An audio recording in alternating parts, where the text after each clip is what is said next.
Welcome to Beauty and the Gi, the podcast about Jiu-Jitsu and so much more. I'm Jen Eads, a one-stripe blue belt, still catching my breath, as always, when we record right after class. And I'm AJ Klingerman, a Brazilian Jiu-Jitsu black belt, obsessed with Jiu-Jitsu.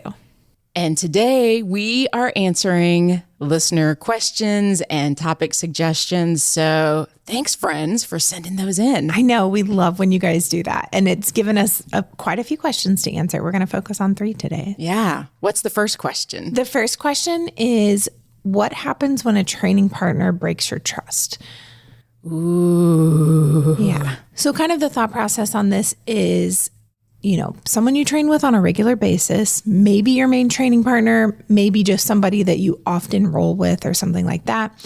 And they did something too hard. Like maybe they went for an armbar too fast, too hard, and you got hurt. Or, they were sloppy and they kicked you in the face or something, So, which I have done. For sure. We've all been there.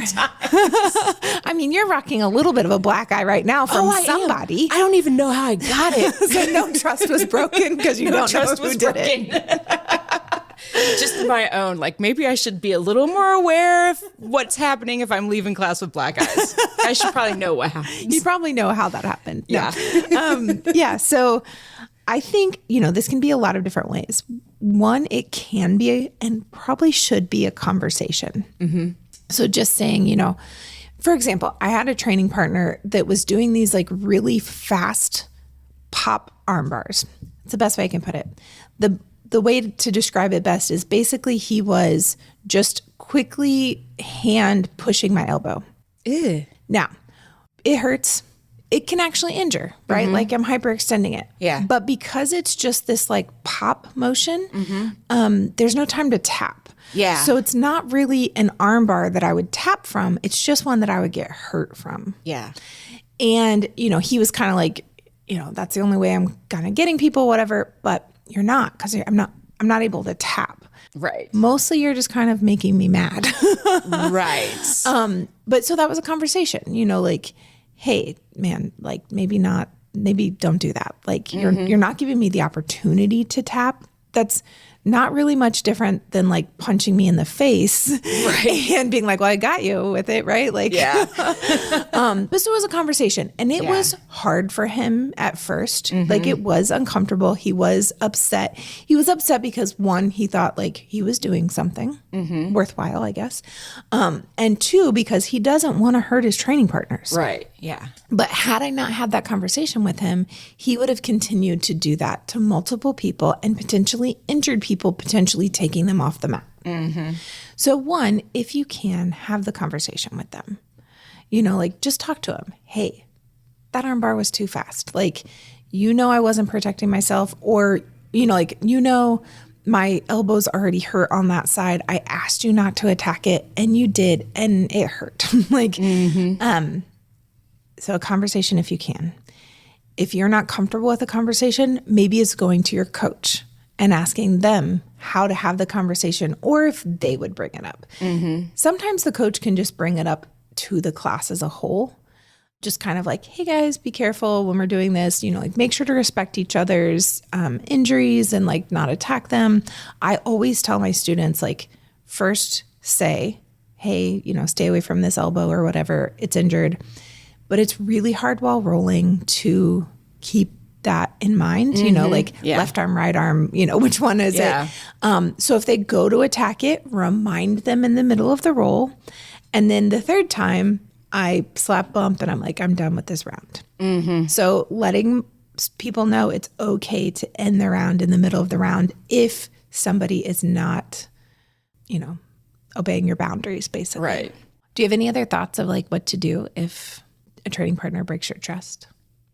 I think in the past, I've kind of felt like if that has happened, like, oh, what did I do wrong? Like, did I not set my boundaries clearly? So I will typically try to beat myself up first. Yeah. Trauma. Which is a good time and usually not helpful. But the other thing too is if I feel like I can't trust them or they've done something to kind of like just plant that little seed of doubt, I'm like, they don't get to train with me. Yeah. like, not that I'm some great role, but I mean, it's... No is always an acceptable answer. Yeah. And a full sentence, right? Yes. You don't have to explain why. Yeah. If if you're just like, hey, no, I'm not rolling with you this round or whatever. Now, obviously that can be hard, especially if it's somebody you've trained with a lot. Right. And, you don't want to hurt feelings or whatever. Right. But just, like, no, I'm going to take this round off. And then maybe once they start recognizing, because sometimes that happens. Like sometimes people will come up and be like, I've noticed every time I ask you to roll, you say no. Yeah. Is there a reason? Yeah. And then that's the door open to go back for that conversation. Well, last time we rolled, you kind of hurt me and I just haven't really gotten that trust back. Yeah. So yeah, I think it boils down to a conversation most. Yes. If you aren't willing to have a conversation, I guess you just tell them no, that you don't want to train with them or don't want to roll with them. It just sucks. It does. It really does. And, the thing is, accidents happen too. Oh, totally. Maybe here's the thing too. Like if it's one time, right, you can just be like, well, yeah, they probably didn't mean to. Yeah. If it's something happening repeatedly, right, you either need to have a conversation with them or your coach in order for you to both to progress, like for you both to move on from it. Mm-hmm. I've been known to hold a grudge.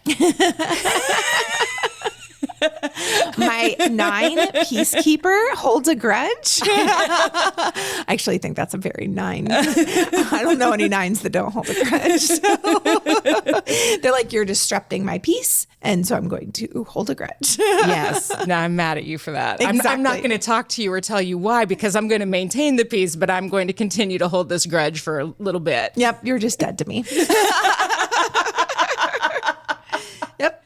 Which I think this also kind of leads into another question that we had from one of our listeners that was, what happens when you feel like you've got a target on your back? Like maybe people are just gunning for you a little bit. Yeah. I had a listener message me a couple months back and we had this full conversation where she was like, I feel like I have a target on my back, like, what do I do? I'm sure it's not true. I'm sure. And I was like, you absolutely have a target on your back. Like you do. How do you know when you've got the target versus like, do I? Like you're just kind of in that questioning phase. Yeah. Often you get a target on your back when you get a new belt.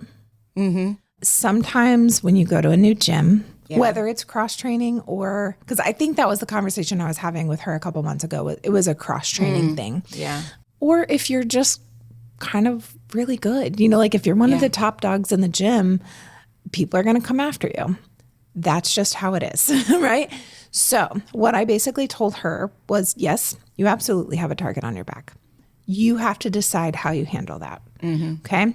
You have to be able to go into the round knowing, am I going to try and put it on this person? Because if I don't, they're going to murder me. Mm-hmm. Or am I just going to play defense the whole time and kind of let them, try to murder me and wear themselves out? Like you just have to go in with the mindset for each and every round, knowing what you want and what you're going to do, and just accept. Absolutely. I'm a brand new blue belt. These white belts are going to come after me. Like I'm a brand new purple, whatever, like white and blues, they're going to come after me. They're going to give me everything they have because in a lot of places, especially, like it just feels like some sort of challenge, like there is this dynamic of instead of celebrating each other, it's like competition. Now, obviously I don't condone that, but it's how it is, like as a black belt, I have to know everywhere I go and train, everybody's looking to beat me. They want to be like, oh, I was able to sweep her. Oh, I was able to get her at this submission or whatever, and so I have to accept whether I'm going to go out and just murder people or whether I'm going to be like, it's fine if they go tell all their friends they swept me. Like it does not matter. That does not change my jiu-jitsu in any way, shape, or form. It's okay to get swept. It's okay to get tapped.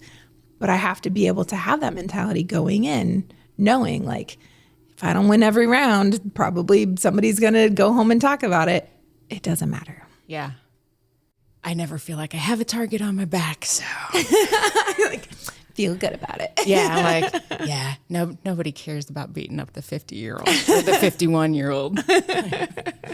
Woo! Like, all right, great job. Nice job. Yeah. I tapped a golden girl. Here's the thing, though. I mean, I'm in my 40s, and, you know, like a good example is like we had a 20-some-year-old guy in here a couple weeks ago, and I knew I had to put it on him because if I didn't, then, you know, like he's going to be like, this old lady's teaching class, you know, like, so I was like, all right, come on, bro, let's go. You know, like I got to step it up a little bit so that he's like, okay, all right, maybe I can learn something from this old lady. So that's what you got to do sometimes. Yeah. I love it. Yeah. I think feeling like you have a target on your back, you probably do. Yeah, that makes sense. Like, I feel like it's just kind of a spidey sense kind of thing. Yeah, yeah. And it's okay. Yeah. It's all right to have a target on your back. Step up to the challenge or accept that people are going to come after you. Yeah. There you have that it, friends. easy, guys. Done. I mean, just take everything we've said and just immediately go put it into practice. That's what I do after every time we record an episode. Yes. So never ingrained. It'll get there. It will. We had another question from one of our male listeners, which is very exciting. I love it when the dudes send us a message. Yeah, we don't get as many messages from the guys. No. Well, it's exciting when we get a message from one of the guys because if you look at our statistics, like in Spotify, it will tell you the breakdown of male to female, non-binary, the age breakdown, like the 25 to 34-year-old demographic. We're killing it with them. Nice. The youngins like us. I know. Thanks, guys. Thanks for liking us, old ladies. Yeah. And I think it's because my people are still listening on Apple Podcasts. That's all they know on their iPhones. Shoot, that's me too. Yeah. Well, you know, you're almost, you know. Yep, now I get it. Okay, the old people are listening on the Apple Podcasts. The kids are listening on Spotify. The ratio of female listeners much outweighs everyone else. So it's really cool when one of the guys sends us a message. So what was the question? So the question was, it was kind of a long question, but boils down to why do women get started in jiu-jitsu? And, you know, like what type of woman? Mm-hmm. And awesome women. That's right. He was kind of asking, like, do most women do it because they're trying? Because he said there was a lot of mothers getting involved. Yeah. So are they doing it to protect their family? And also asking, do most of them have a background of assault and they're coming in to learn to defend themselves? So it's kind of just, you know, trying to get the understanding of like why women do jiu-jitsu. Let's start with, why did you start doing jiu-jitsu? You were like, hey, you should come do jiu-jitsu. Oh yeah, I'm a pusher. Yeah, I mean, there's that. And it's very hard to tell you no. Thank you. But also, one of the things that I do encourage my clients to do that are starting podcasts is to get out of their comfort zones. And if I'm not doing something that's pushing me out of mine, then how can I ask them and have that same expectation of them? So that was like, oh, well, that seems very far out of my comfort zone, like rolling around on a mat with strangers. Yeah. But then I tried it and I was like, oh, this is awesome. Yeah. And, you know, here we are 4 years later. Yeah, Something definitely. like that. I think the podcast started in 2019. So yeah. So we're almost pushing 5 years. That's a long time in jiu-jitsu years. That is. You're doing fantastic. And, you know, for me, I got started basically because my boyfriend at the time did jiu-jitsu. Like that's, and I, you know, there are lots of women that kind of start that way because their partner is doing it. We do definitely have people that come in because they want to learn to defend themselves or because they want their daughter to learn how to defend herself. Do you think more moms are doing it because their kids are starting and then they're seeing what their kids are getting out of it and then they're like, oh, maybe this is for me too? I think that is definitely a lot of it, particularly because of the pushers. Take Abby, for example, right? Like we went up to Abby and I was basically like, hey, we're we're recruiting moms. And she was like, okay, you want me to bring snacks? I was like, no. We're doing an intro on the other mat. We're going to teach you jiu-jitsu. And she just got her blue belt. Yeah, she did. Congratulations. Yeah. Congratulations, Abby. Shelby also got her blue belts. We'll congratulate her. Congratulations, Shelby. But, her kids were doing it. Her husband was doing it. So yeah, kind of from the pusher standpoint, I'm always asking the moms, you want to come try it? But I'm asking the dads too. I really, I actually just got a dad to start last Monday. I was like, your kid is in class right now. You're just sitting here. Go on the other mat and train. Yeah. Why not? You're dressed for it. Let's go. I think too, though, a lot of women are just looking for community. Yeah. Maybe they don't recognize that that's why they want to get started, but they want to do something active. They want something that's theirs kind of thing. And they come in and they're like, oh, there's a really good community here. You're like, I can learn to defend myself. I can be active, doing a healthy thing, and really make friends at the same time. I actually have a friend that very adamantly thinks you can't make friends after 30. And I'm like, well, you should do jiu-jitsu because you absolutely can. You know? Can you imagine? Think of all the people you have as friends now that you wouldn't have had before if it weren't for jiu-jitsu. I know. That would be sad. Yeah. There would be so much missing. Yeah, right? Exactly. Yeah. As far as asking, do women come in because they have assault in their background and they want to learn to defend themselves?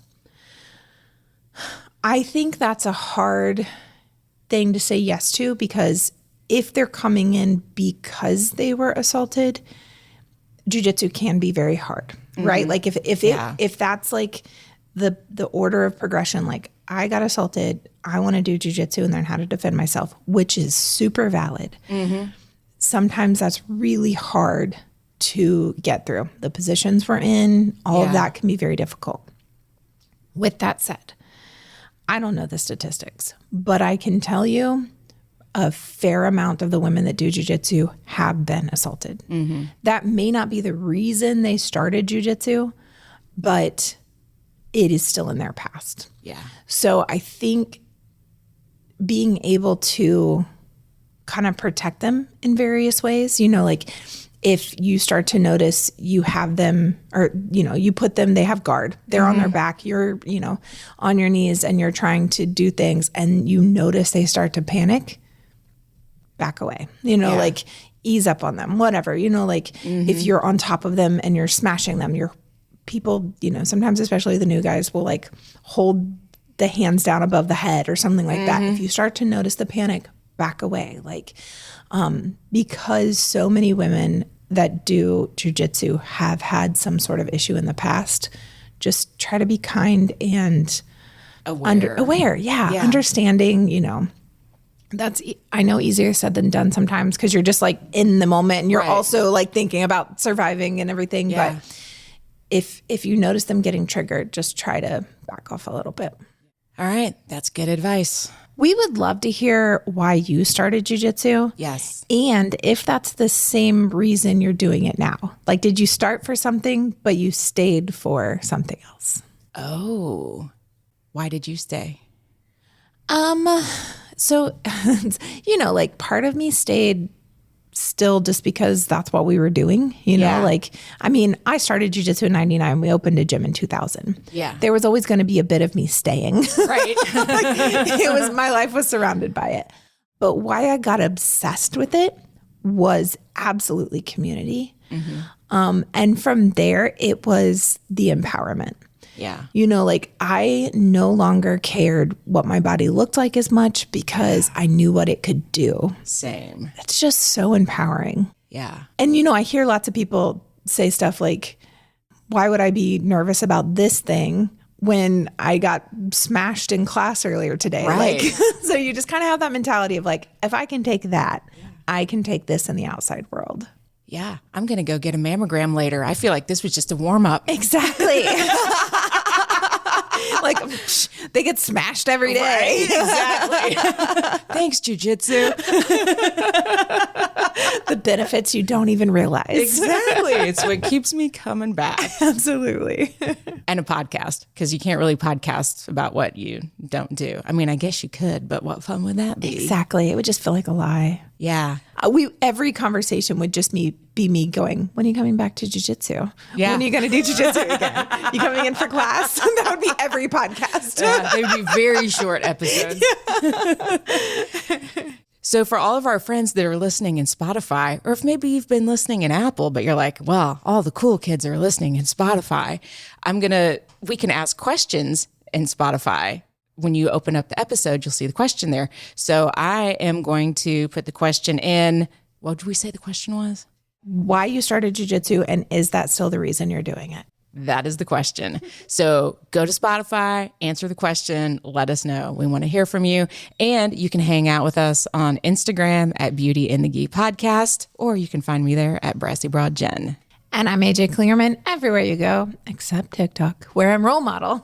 And if you have not yet subscribed to this podcast, make sure that you're subscribed, because in the next episode, Ooh, drum roll.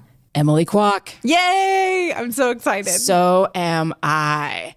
And if you haven't registered for camp yet, Emily Kwok. Emily Kwok. We also just announced Rachel Casillas. Yeah. So last year at camp, Rachel announced that it would be her last year. Mm-hmm. If this is your first time listening to the podcast, yes, we're obsessed with Rachel Casillas. She is my coach, but has been my friend for a very, very long time. And a few years back, she was diagnosed with early onset Alzheimer's. So, she was really struggling a lot last summer and was basically like, this will be my last camp. This is too much for me. We all cried. It was, we knew it was coming, but it was still terrible. Yeah. Yeah. So hard. But she did ask me to kind of hold her a spot. So if she felt good enough to do it. And so that's why we waited and waited and waited to announce the final instructor. And then I asked her, how you feel, and she's been doing pretty good. She's changed a lot of her medications and stuff like that. So she's been doing pretty good. And she was like, yeah, let's do it. So nice. We announced her last week. I made a really cool video. Oh, it was incredible. Thank you, iMovie. Yeah. Yeah. And then I just kept getting so many messages of like, could you have warned a girl? I'm sitting in work ugly crying. So brought a lot of tears to I showed my mom the video. She also cried, yeah. But we're so excited to have Rachel back. It just feels right. It's our 10th one. She's taught at all 9 camps before. Yeah. So we're very excited. You don't want to miss it. No. And I love it because the very first camp that I ever went to, Emily and Rachel both taught. That's true. Yeah, in Yeah. 2019. Yeah. And that's when they met, and they've become really good friends. So it's really, we talk a lot about the community aspect and how camp can, you can meet friends that you'll have for life. And here these 2 women black belts came in and taught. And instead of just doing their session and leaving, or not, being a part of the camp as a whole, they made really good friends. So I love that. Which is one of the reasons we wanted to bring Emily back, because I was like, if there's any chance that Rachel comes back, I want to bring Emily to be with her. So yay. Yeah. I love it. I love a good jiu-jitsu story. Me too. All right, friends. Thanks for listening. This podcast is, what is this? Brought to you by... I like that you've done it a million times and you're like, what are we? It's a production of. Yes. This used to be how we were at the intro. Now it's the outro. Beauty in the Gi is a production of the Brassy Broadcasting Company. And brought to you by Role Model Grappling. Yay.